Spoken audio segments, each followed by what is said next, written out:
Thank you, Scott, and thank you to everybody at Desiring God for making this conference, the celebration of C.S. Lewis, possible. I don't think there's a subject, well, there's a few subjects, but there's not many human subjects I could get more excited about than C.S. Lewis. The old gods are dead. Jupiter, Jove, Poseidon, Baal, Ashtaroth, they're gone. They're dead. They've been destroyed. Long ago, they've been destroyed. And as missionaries have gone out and as the gospel has spread, the last little holdouts have been exterminated and pushed to the edges, and missionaries still run into paganism. They still run into those, the little residue of that darkness that existed pre-Christ. But there's another old god that's not yet dead, and that's man, us. Like, we've set ourselves up as idols all the way back, as far back as it goes. When Cain sacrificed his brother to his own pride, to his envy, we had this moment, this moment of idolatry, of human sacrifice to mankind. We, humans, are alive and well, both on the faithful side, serving Christ, and on the unfaithful side, serving ourselves and building up our own idols. When the first missionaries went out, when the disciples were sent, they were going out combating the old gods. And they did this with miracles, with the good news, with a story. They told a story. And they told these peoples a narrative about God who was infinite, who became flesh. And I love the story is so easy for us to forget, but the story is very, very powerful because of the amazing amount of humility involved. So in the ancient world, you go out and you say there's an infinite creator God who spoke and the world was. He said, "Let there be light," and his words were light. The world was filled.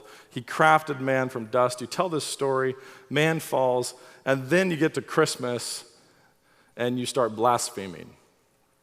If we made up Christmas, it would be disrespectful and blasphemous. And then the Word was made flesh and was attached to a placenta inside the womb of a virgin and was born in a barn and stuck in a food bowl. It's astounding. It's hard to fathom. Think about the ancient kings, the ancient heroes. The pride, the arrogance. If you've read the Iliad, you've seen ancient heroes and how they talk about themselves. They talk like the worst of pagan rappers. Just check it out. That's it. That's Achilles. That's it. Man's always been like that. We've always been like that, set ourselves up. And the gospel, the first preachers of the gospel went out and told a story that just cut off all this paganism, all this idolatry at the socks, just destroyed it. And they proved it by laying down their lives. They proved it by being as humble as the one they served. They proved it with the stories of their own lives. And now we here have to do the same. But we have to do the same against the idols of our own age. Unless you're a missionary actually up against current Baal worship, you're not worrying about that kind of paganism. You're worrying about humanistic, pride of man, idolatry. And that's what C.S. Lewis was working on. That's what he was fighting. C.S. Lewis is this modern apostle, this modern disciple who is attacking idols and the idols of his age and ours. He didn't go after Baal. He actually linked up guys in lab coats, scientists, like the servants of scientism, the worshipers of the god science. He linked them up to Baal. He just boiled it right down to paganism. And he attacked the idolatry of our own time, which is something that we have to do as well. And he did it incredibly effectively. It lasts to this day. It's affected writers everywhere, people everywhere, kids everywhere. And he's pointed his narrative guns, his storytelling guns, at scientism, which is different than science, by the way. Think about two origin stories. And Lewis, the reason why this title is Myth Wars is because Lewis believed that we had the true myth, that Christianity is a myth, but it's a myth, capital M, myth, true, the true myth, the myth upon which all other myths have spun off of, imitated or combated. We have the myth, capital M, of Christianity on the one side. The story I just spat out a one-sentence version of. In the beginning was the Word. That story. And on the other hand, we have the story of scientism.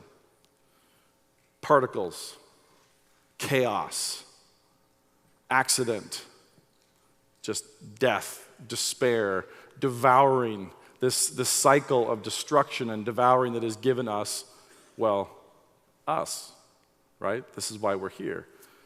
Think about these two different stories. And one of the prophets of modernistic scientism was H.G. Wells. He was right at the beginning. He was one of the ones that Lewis went after really aggressively in his own time. H.G. Wells, the poet of meaningless destiny, said the following: "Age by age, through gulfs of time at which imagination reels, life has been growing from a mere stirring in the intertidal slime towards freedom, power, and consciousness." Inspiring.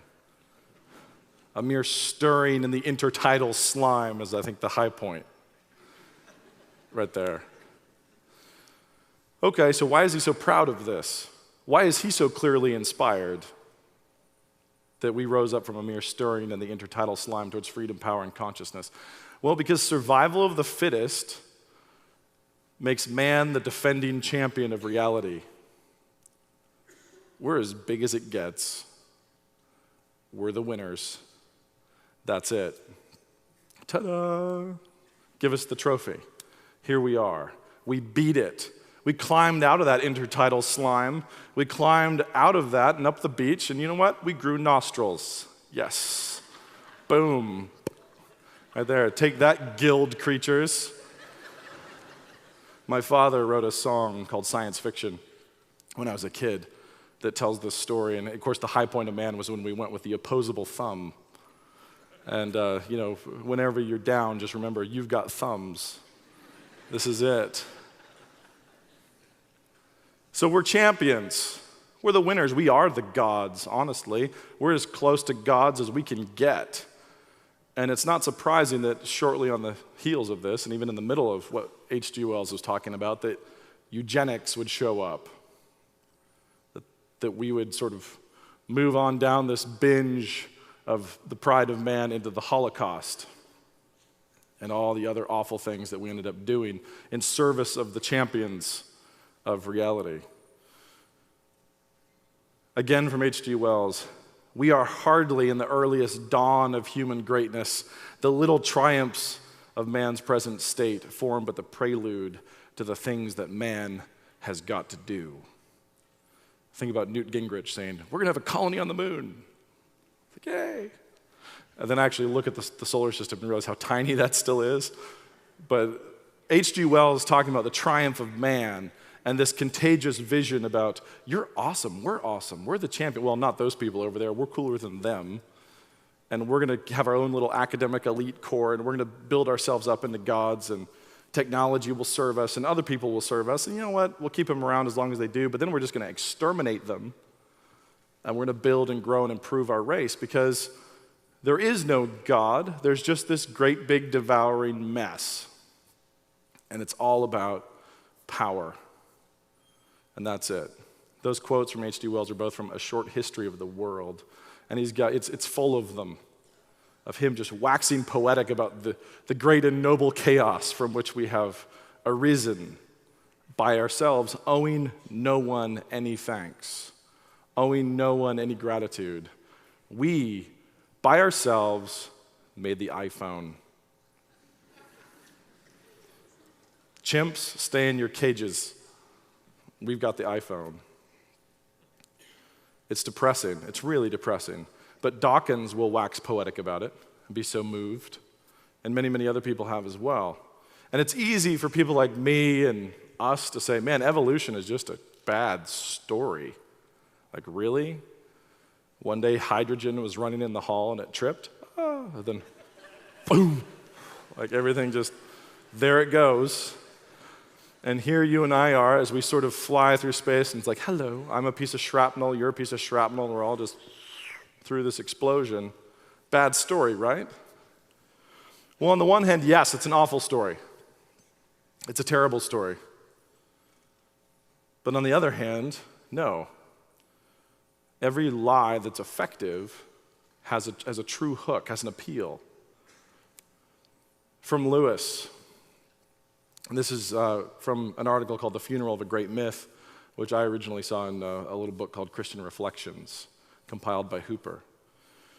Lewis grew up believing in the myth, the big myth, the great myth, he refers to it as. Quote, and I still feel its almost perfect grandeur. Let no one say we are an unimaginative age. Neither the Greeks nor the Norsemen ever invented a better story. And as a side note, notice Greeks and Norsemen, he's saying they didn't make up a better story than evolution. Evolution at least competes with the Norse myths. It's like, well, yes, it does. It absolutely does. And the Norse myths also were not happy either. We will all fight, we will bleed, we will be dead. And do you know what? Then we'll go up to the hall, up there, and we'll have a big party, and then we'll be invaded and devoured and killed along with the gods. Okay, there's the Norse myth. Great.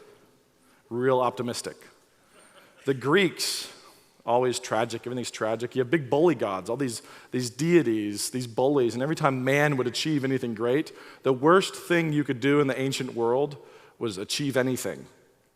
Keep your head down. If you rise up taller than anybody else, it's like, well, the gods are going to show up and they're going to end up fighting over your carcass. Like, you're going to be toast. But Lewis actually pays evolution a compliment. He says there's grandeur here. Later on he says there's tragedy here. There's man as the tragic hero. Man is God. Now he's not saying that, oh yes, it's a lovely story, but he's saying that's the appeal. The appeal is that grandeur that we are the gods. We are the greatest thing, the greatest beings ever. Like, that's us. And that obviously plays to our own pride. Radically. Now think about the downstream consequences of this fork in the story road. You have on the one hand, God, loving, kind, powerful, omniscient, omnipresent, omnipotent, creating everything, crafting everything, spinning all the spheres into their orbits, and then creating man in his own image, and then man has fallen. Think about the difference between man, the fallen son, and man, the brute, ascendant animal, the beast. Man, the most powerful beast who killed everything else on its way up, or man, the fallen son. And at those opening pages of the story, everything's different. Everything changes. If we are the ascendant brutes who got here by our own power, well, do we have any guilt? Is there guilt? No, absolutely not. If we are the fallen son, everything we see is processed differently. And Lewis actually, he really adhered to a worldview he referred to as the ancient, even Aristotelian, but the medieval worldview. He wrote all about it in a whole book called The Discarded Image. And he says some beautiful things in The Discarded Image, focusing on the humility of the medieval system. And he says, walk out on a starry night and look at the sky. Lewis says, look at the sky on a starry night. And don't look at it like H.G. Wells.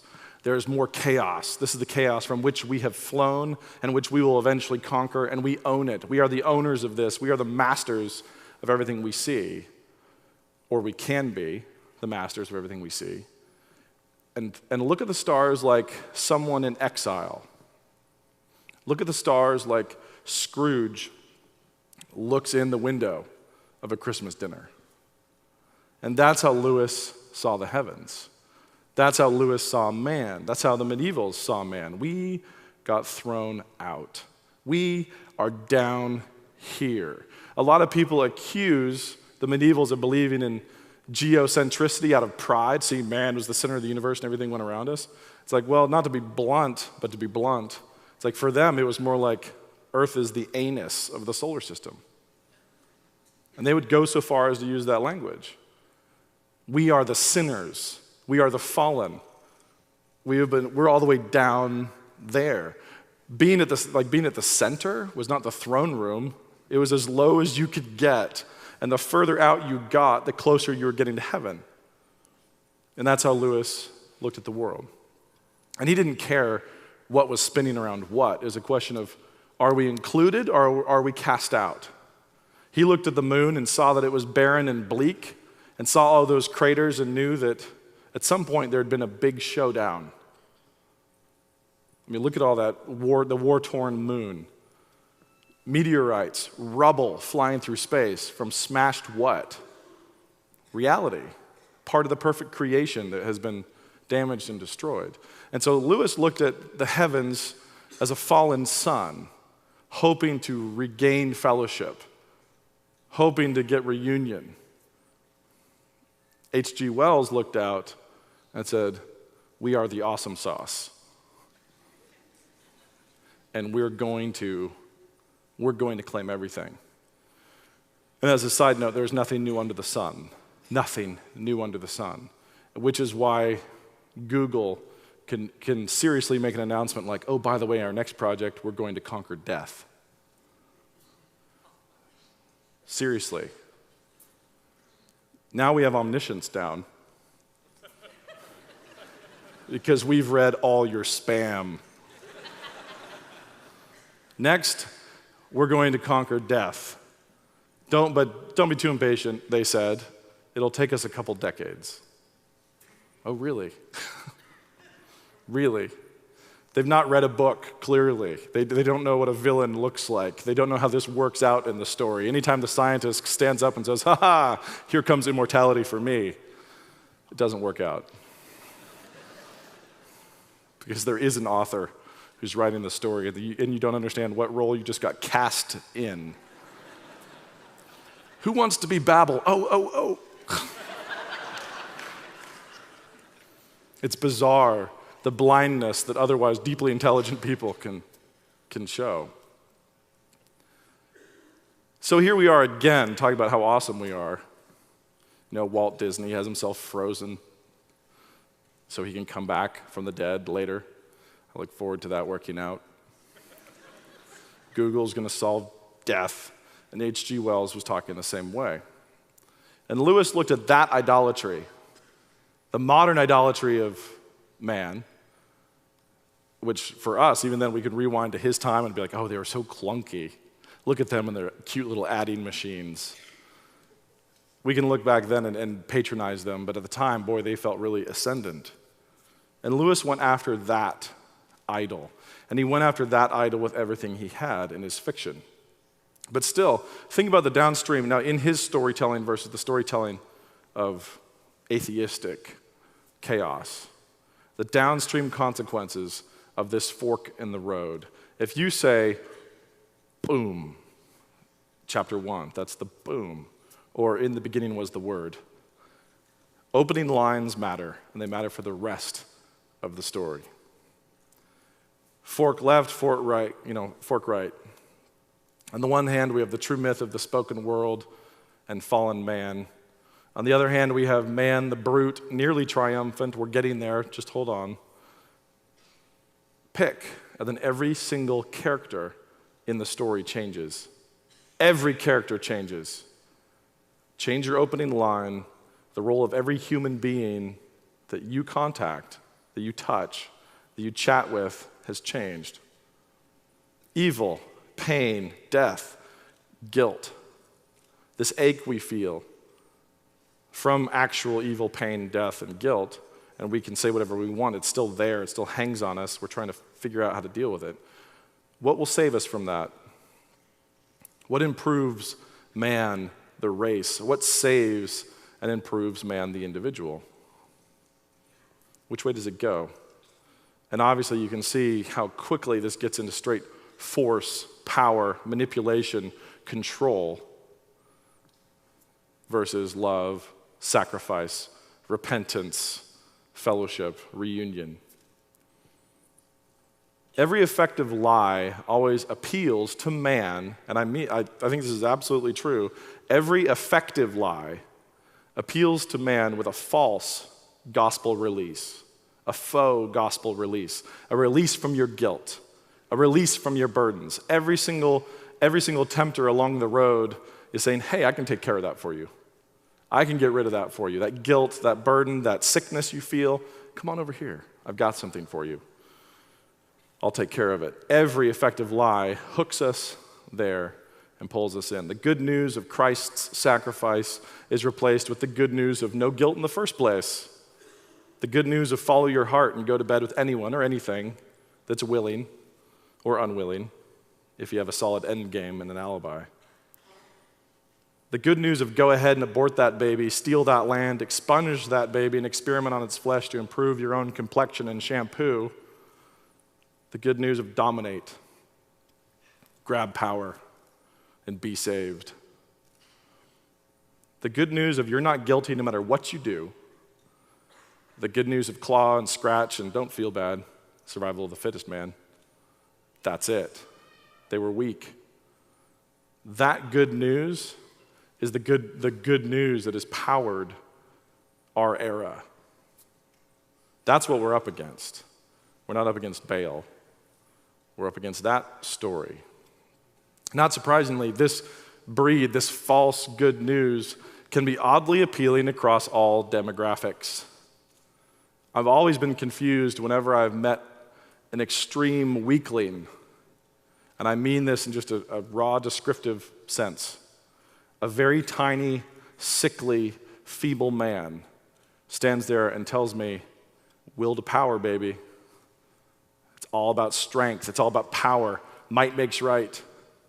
And you're looking at him thinking, but why you? I mean, you should be the one saying, hey, let's talk about this, guys. Because you're at the bottom of the pecking order. But that envy-ridden weakling, this appeals to him. He can get away with anything he wants. The most overt instance of that I ever encountered was a guy standing in a hallway outside of a philosophy club meeting telling me that might makes right, will to power, it's all about strength, brute strength, there is no God, yada, yada, yada. And he's standing here eating McDonald's. And so I stepped towards him and just said, give me your fries right now. And he kind of stood there and said, what? And I said, give me your fries, man, like just up against the wall. And he,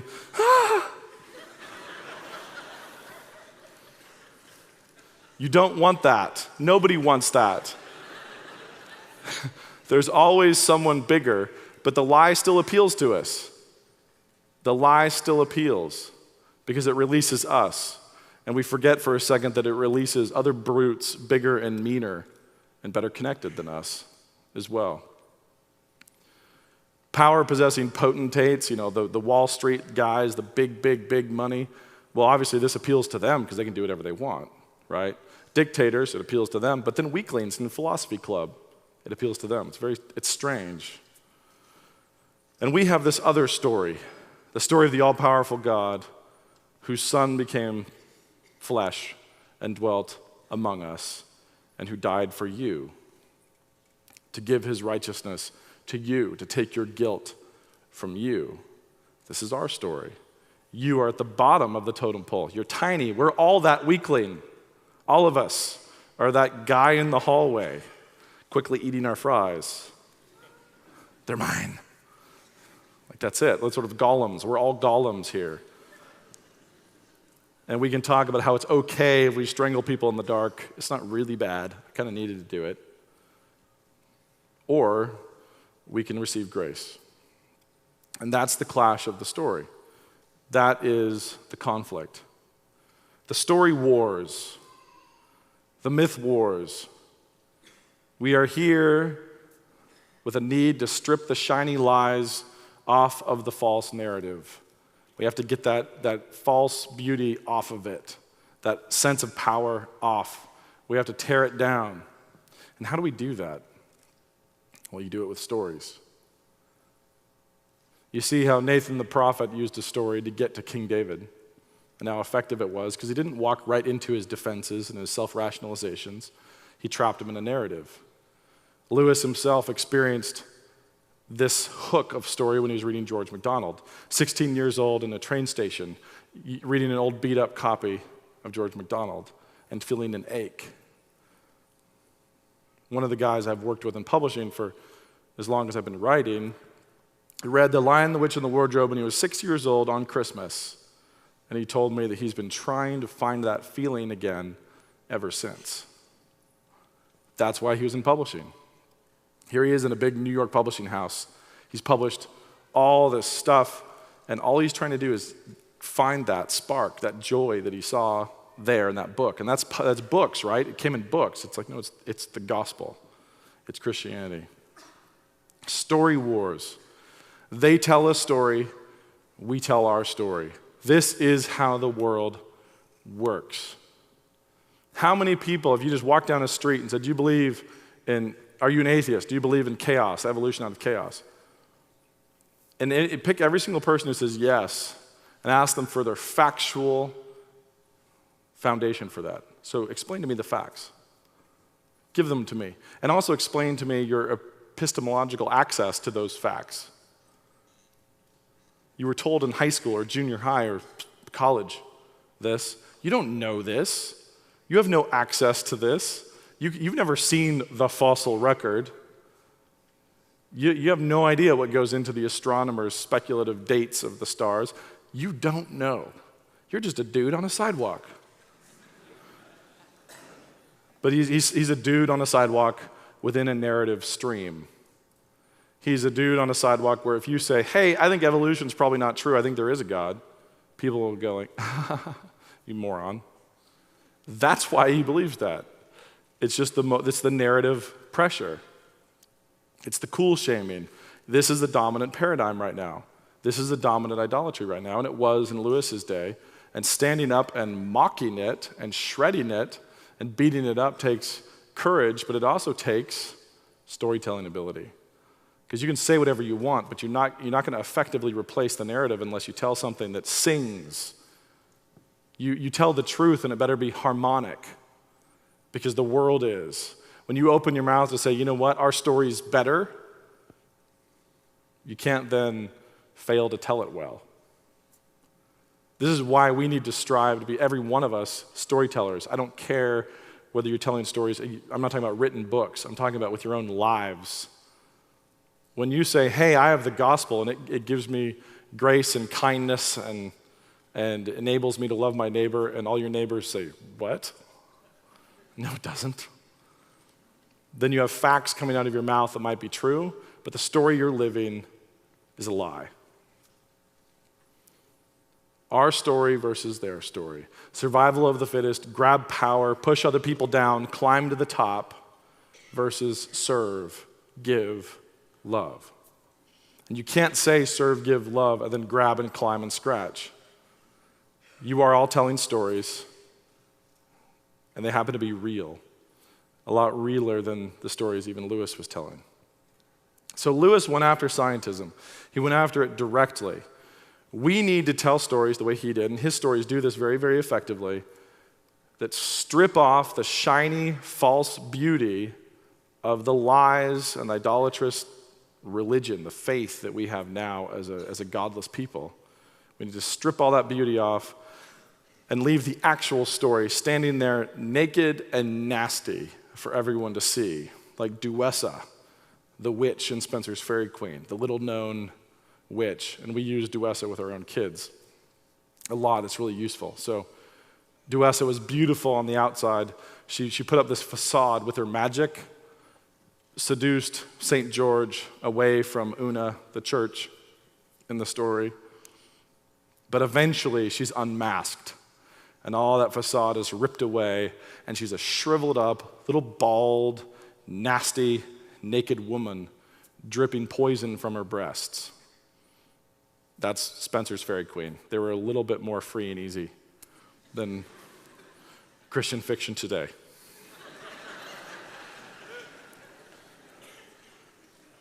But when you tell somebody, hey, it's all chaos, man, you're not guilty, you're also saying you're pointless. You're shrapnel, you're useless. You're also saying there's no such thing as truth, goodness, or beauty. You're also saying, which is more beautiful, a sunset or a gang rape? And you're like, it's a personal preference thing. That all comes with that other story. That's all part of the other story, which they want to dodge around. They don't want to tell that part. And it's the job of our storytellers, and we are all storytellers of some level. It's the job of our storytellers to strip that away with the truth, and not to leave a vacuum afterwards, but to actually construct a beautiful narrative in its place. There are, as it turns out, plenty of Christians who personally resist the idolatries of our age, the scientism of our age, the chasing after technology as a savior, government as a savior, power as a savior. Because every time you see people, if they're running after government or they're running after technology, they're running after money, they're just looking for some type of power that will save them, some type of power that will help elevate them, release their guilt. We're here now and people are doing that. When we go to tell our stories, we need to replace it with something that's more beautiful because we have the truth and it is more beautiful. It's really unfortunate when you're right and you lose a debate. When you have the truth and you fail the truth. So the pressure's on. And we have Lewis as a terrific example of how to do this. Story wins. The best story always wins. It is winning. And the beautiful thing is that the author of the story is going to win no matter whether or not we pooch it ourselves. But we have the opportunity to be used as the kind of characters we want to be. So think back to Google volunteering to be at the new Tower of Babel. You don't want to do that. You want to be volunteering to be Sam Gamgee. You want to be volunteering to be Trumpkin the Dwarf. You want to be volunteering to be cast in these characters of those faithful characters that we've seen Christians use effectively. We must demythologize. We must remove the magic from the lies. And this is what Lewis did. Now, focusing specifically on the space trilogy. Lewis, and everybody knows Lewis and Tolkien were friends. And they're having a pint, which they probably did too often. And Lewis said, the quote I've heard, I've seen slight variations of this, but Tollers, there is too little of what we really like in stories. I'm afraid we shall have to write some ourselves. Lewis and Tolkien over a beer. And it wasn't until later that Lewis really began to understand the power of stories he told. He understood the power of stories that had affected him personally. He'd been swept up by Wagner. He'd been affected by MacDonald. He knew what it was like to be picked up and carried and having his imagination reshaped and his loves reshaped and his desires reshaped by a story. But he hadn't done it himself. He wrote Out of the Silent Planet. And he built it on this medieval worldview that was anti-arrogance of man. And it focused on a real basic divergence in the two different narratives. One was power, manipulation, coercion. Seek that. And the other was authority, which is interesting. Like authority. Why could Moses part the Red Sea? And everybody would be like, well, he didn't. God did. Right. Okay, sure. Well, how can I breathe? I don't. God does, right? I don't do it. How do I make my heart beat right then? And then, and then, and then. It's like, I didn't. God did. Moses got used. How did he do that? He was given the authority to do it. God gave it to him. How do we do our things when somebody says, oh, good news, we've experimented on enough dead babies that now we can regrow your fingertip? You say, okay. I have no problem with you regrowing my fingertip. But how did we come by that? We stole it. Violence, force, coercion. We killed people. There was an ethical dilemma around whether or not we could use the knowledge gained by the Nazis in their awful experiments. They did horrific things to people, evil, awful things, and they kept very careful notes. So can we use the notes and move on? And there's this discussion around it. But what you see there is people trying to grab and steal. Think about The Magician's Nephew and C.S. Lewis when they come to a garden, and there's a door, and you can just walk in and God will give it to you. And the witch is climbing the wall. And then the main character is asked, is this for yourself? Are you grabbing this fruit for yourself, or are you taking it for somebody else? Is this service? Because if it's for somebody else, you can just take it. And the witch is climbing and grasping. This is one of Lewis's themes. Power through theft, manipulation, coercion, versus power through gift, authority. And think for a second, like, okay, well, I'm not Moses, but you are a child of God's. You are an heir to the kingdom, to the world. Your older brother paid for your sins. The firstborn from the dead sits at the right hand of God. This is his world, and he will sit there until all his enemies are a footstool. That comes with a little bit of authority. If you have a personal relationship with the creator of the universe, there's some authority that comes with that. You can speak to evil and not fear at all. You shouldn't. But Lewis talked about authority, obedience and authority versus manipulation and coercion. And so Out of the Silent Planet, you see these scientists making their little machine to go through space and try to get to Mars. And then you have angels.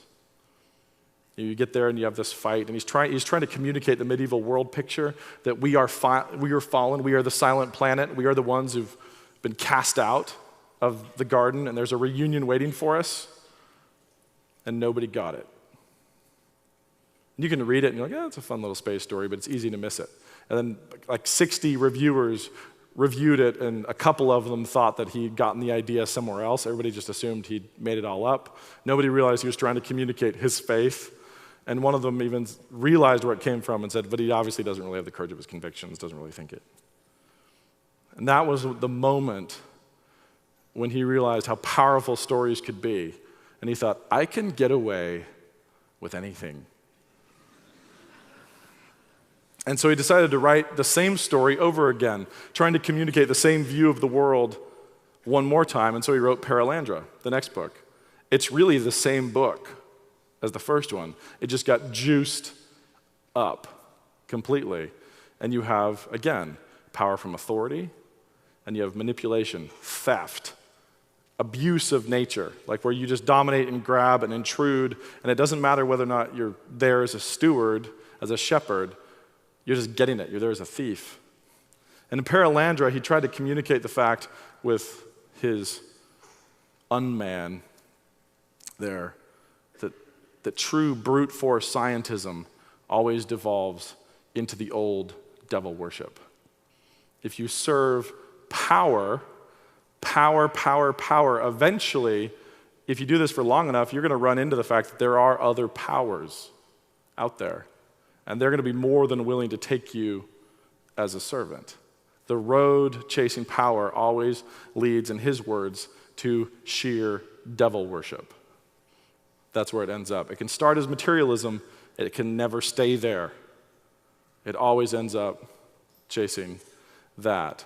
Now, after Perelandra, he went to That Hideous Strength, and this is one of my favorite books of his, and it's the most relevant, honestly, to what we deal with now, because it's scientists chasing knowledge, learning things, right? Slicing animals into little tiny pieces to figure out what makes them alive. All this cruelty, all this force, and then authority. Men and women, a small band of people who are given authority.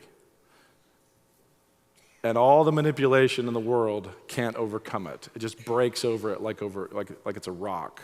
This is the rock that hits the foot of the statue that knocks the statue over. This is faith. And that's what that hideous strength centers on. Ransom, this character who went off to Paralandra, he flew there because he was carried. He was commanded to go. He was brought.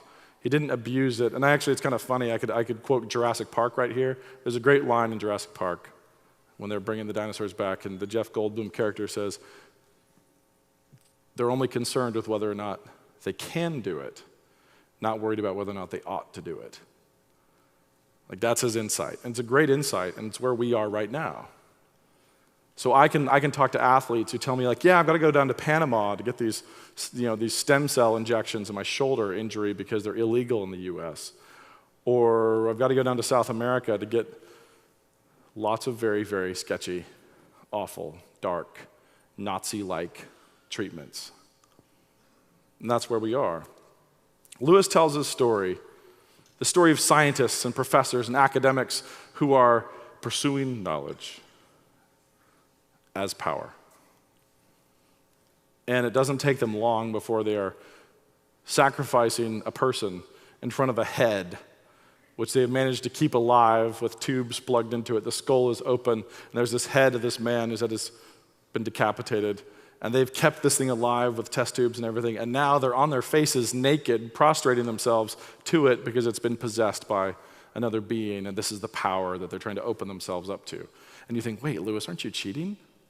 You're cheating. You just took these scientists and said, and then they started worshiping demons.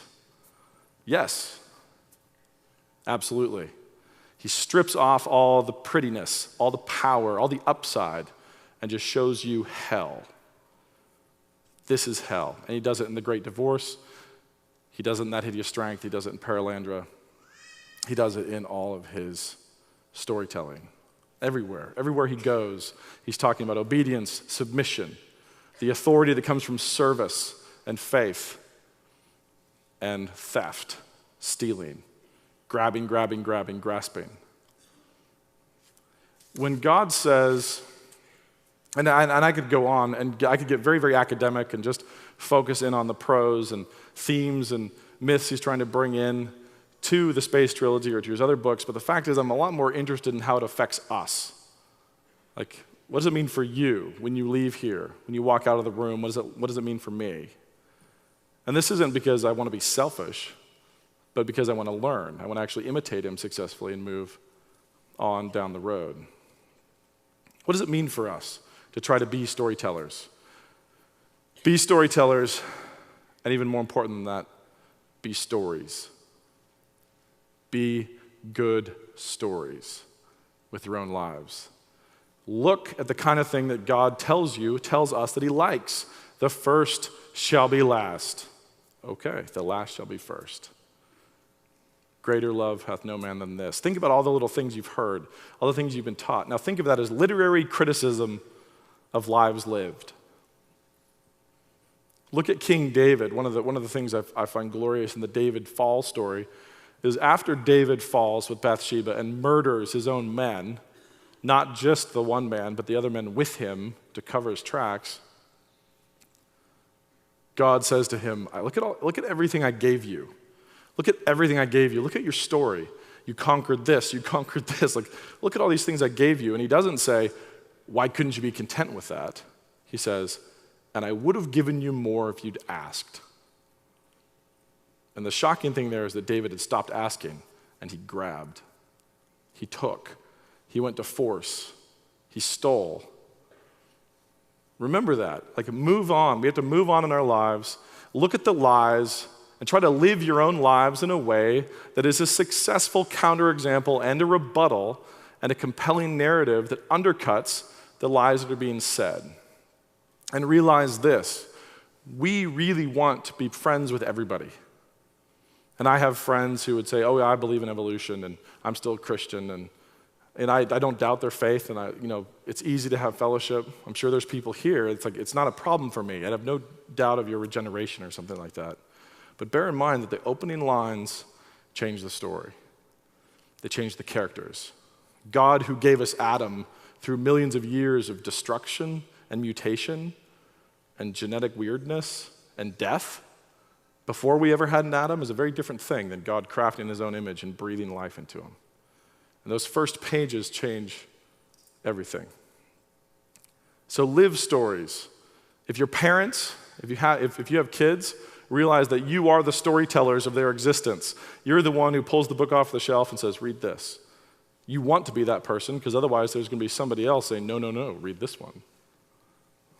Read this beautiful little piece of survival of the fittest. How about some Twilight? Anyone? Be storytellers with your lives, with your words, and curate stories that feed the souls of those around you. And know that there's no vacuum.